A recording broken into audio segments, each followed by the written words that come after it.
వినాయక చవితి పర్వదినం సందర్భంగా మొదటి రోజే వినాయక సాగర్ వద్దకు నిమజ్జనానికి తరలివచ్చిన తిరుపతి ప్రజలు ఇంటిలోని మట్టి గణనాథుల్ని పెట్టి పూజించి ఆ మట్టి విగ్రహాన్ని వినాయక సాగర్లో నిమజ్జనం చేశారు.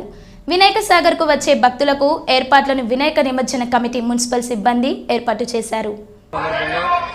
తిరుపతిలో ప్రజలందరూ మట్టి విగ్రహాలను పెట్టి ఎక్కువ మంది పూజలు చేస్తారు.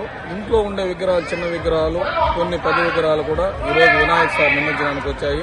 ఇక్కడ మున్సిపాలిటీ సిబ్బంది, ఫైర్, ఫిషరీస్, టీటీడీ, మిగతా పోలీసు అందరూ సహకారంతో ఇక్కడ బ్రహ్మాండంగా అరేంజ్ చేశారు. ప్రతి ఒక్కరూ ప్రశాంతంగా కుటుంబ సభ్యులతో కూడా వచ్చి ఈరోజు నిమజ్జనం చేస్తున్నారు.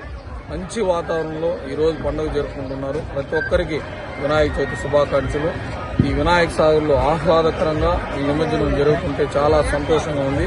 అది కాకుండా ఈసారి తెలుగుగానే వాటర్తోనే పాండు నిలిపి ఈ విగ్రహాలను దాంట్లో నిమజ్జనం చేస్తున్నాం. మంచి నీటితో విగ్రహాన్ని, మట్టితో చేసిన విగ్రహాన్ని నిమజ్జనం చేస్తున్నాము.